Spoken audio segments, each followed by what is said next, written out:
What's up, guys? We're back with another Marvel Legends review, taking another look at a Fantastic Four retro wave figure, and this guy is not a member of the Fantastic Four, but he very much fits in with them. We're talking about the High Evolutionary. This guy's not just a Fantastic Four villain. I mean, when I think about him, I usually think of Savage Land stuff and X-Men, but he has been around for a long time and has played a role in many different things. So it's cool to finally get this guy.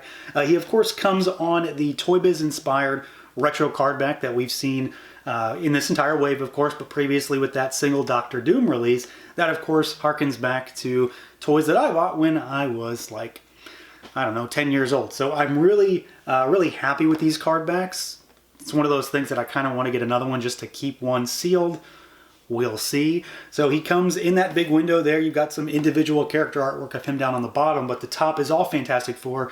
So you've got the Fantastic Four logo, you've got them rocketing through space, and then the back of the package has more of that individual character art, a little bit of a bio, and then you've got a full wave cross-sell. So let's do it. Let's pull this guy out and take a look. And here we go. Out of the package are Retro Wave High Evolutionary. So another figure that's kind of like Psycho Man that is maybe a little bit off the beaten path, but he seems a little bit more likely to have been made than Psycho Man because, you know, he's maybe a little bit lesser known, probably not as much as I think he might be, but he gets around. So, I mean, this guy is related to so many things in the Marvel Universe, from Spider-Woman to the Maximoffs to X-Men, Savage Land, Mr. Sinister, the cosmic stuff. I mean, he named Adam Warlock. So there's a lot of stuff about this guy that can fit into a lot of different displays. And, you know, I don't really think about this guy as a Fantastic Four character either. He definitely has his ties to them.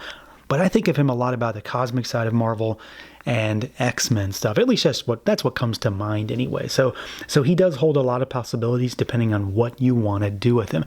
He also presents a lot of new stuff here too. So this guy is fully pinless, and he seems and feels a little bit new. So let's see what he can do. See how he moves around. We've got a ball peg at the neck, so he goes up pretty far. He goes down a good bit. You've got some tilt side to side, full rotation, of course. Arms go out at the shoulders. My left arm is super, super tight. Those detents in that shoulder are really tight in comparison to the right. So left is pretty tight. The right is not. I mean, it's not bad, but it's a thing. It swivels. You do have to watch the armor, of course, because he can't go fully backwards. You got to kind of flay him out a little bit. You've got your bicep swivel.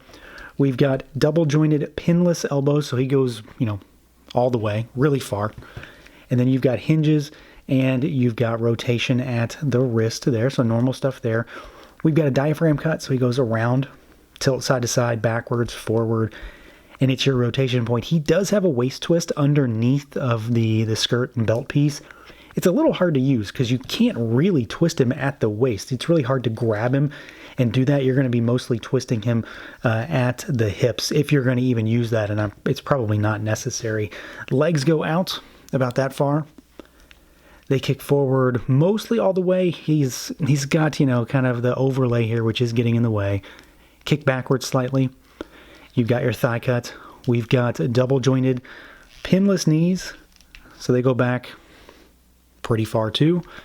We've got a really nicely hidden boot cut here, and then we've got really good rocker and good hinges here. Nothing getting in the way of him down below. So very, you know, new style articulation for this figure, with the diaphragm cut, with the ball peg neck, and then of course a fully pinless body. And for the most part, he moves really well. The only issue I've had personally, and I'm sure it's not across the board, is that this shoulder does seem to be a little bit tight, but not even remotely a problem or unusable. Now, aesthetically, this guy is kind of like a what you see is what you get. Not a lot of paint on him. It's all about his armor and just the overall design. So, you know, he is wearing a suit of armor. This is not his body. So you've got, you know, very, you know, metallic looking elements from what little paint is used to the finishes on this figure. So he's got varying levels of metallic and sort of like a candy coating in some ways. Not as much as Psycho Man does, I don't think, in the same way, but it's really nice nonetheless. So we do have that sort of marbly metallic plastic for the chest and for the torso and for the skirt piece and the belt, and for the gauntlets and the boots. But the gauntlets and the boots do seem to be a little bit shinier, like almost like a more hard-coated in some ways. I don't know if that really makes much sense, but they do seem to be a little bit brighter and a little bit more vibrant, whereas these seem to be a little bit softer when it comes to how reflective it is. And then you've got, of course, your metallic metal armor for the arms, and this is all sculpted, so it's all ribbed, and you can feel the ridges all the way down the arms and then through the legs. So very cybernetic looking kind of suit of armor that he wears, and I think he looks really good. I mean, this is very much his look. If there's one criticism that I have, is that he does seem to be a little thin in some ways. This figure looks to be a little bit smaller than your average figure, and we'll do some size comparisons. It's not big by any means, but he feels a little bit lithe almost, if that makes any sense. Your mileage may vary on that, of course. And then, you've got some little flourishes on the figure, like again, all of the rivets all over the armor. You've got the belt buckle slightly painted. Well, I don't know if you'd consider that a buckle, a girdle, really. And then you've got the little kind of flare that's done into the skirt piece, so it's all wrinkled and sculpted. And this does seem to be a little bit more metallic in some ways than some of the other components of the suit here. So you've got it's always kind of in this little dynamic swooshing pattern over here. And then lastly, you do have what I think is a very solid head sculpt that caps this guy off. Not a lot of paint on it. Again, you've just got the yellow for the eyes and the silver up top by his, robo mohawk up there. But this is another area where he does seem to be a little bit more candy coated, and it does seem to be like a little bit more of a hard finish rather than a soft finish when it comes to how metallic he is. The sculpt on it is really good, and I absolutely love that you can see through the mohawk thing up here, so it's it's hollow, and you've got some venting on it, and you've got all this line work on the top of the head all along the sides, and it very much looks like a helmet that he's wearing, which of course it is. And I do really like that finish. It makes it pop amongst the rest of what is a very overly metallic figure in many ways. And then as far as some size comparisons, we've got, of course, our High Evolutionary in the middle. We've got the AOA Wave Cyclops here on the left for a, more normal style, because this is still a very Bucky Cap style figure. And our Psycho Man on the right. And you can see that he does seem to be, I think he seems to be a little bit thin in comparison to Cyclops. Not a lot. Again, it's very minimal, very minor, and it may even not be a thing, but he still seems to be a little slim. No pun intended there. And, next to Psycho Man, I think he definitely looks a little bit smaller because this is such a beefy figure. And then we'll move around some other stuff just for different lines. So here is a NECA Turtle. And then how about something bigger, Mythic Legions. Always got to throw a Legions in, right? So there's the Dark Lord himself, and, he very much towers over any of it, really. And then we'll do a Black Series figure just for another Hasbro line, maybe something more in line with the High Evolutionary, because I do seem to think that he, of course, is a little bit on the small side. So here we go with Dr. Evazan from the PulseCon exclusive. So I do think he is very much in line. I don't think he's too small, but I do think he seems to be a little bit on the slender side. Not necessarily in a negative way, just in a way that I feel is worth mentioning probably too many times.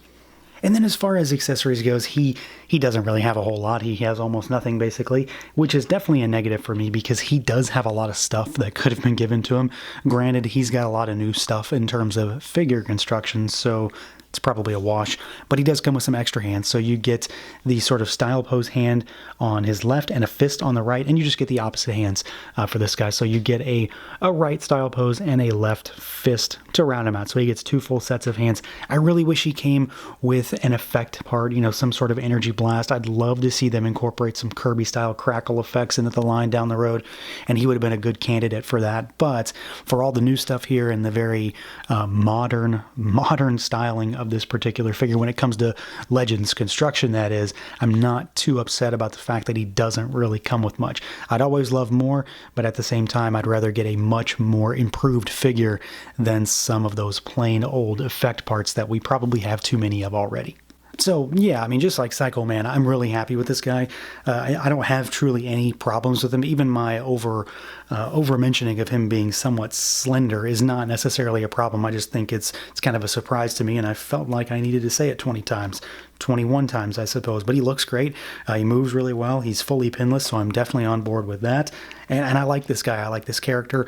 He goes into a number of displays. Like I mentioned, he has his hand in a lot of the Marvel Universe, from the cosmic side to the Fantastic Four to the X-Men. So you're going to be able to throw him into a lot of different situations, and he's going to fit in just fine, and he's going to look really cool at the same time. So that's going to do it for this look at the Fantastic Four Retro Wave High Evolutionary. Let me know what you guys think. Feel free to like, comment, subscribe, and share, and until next time.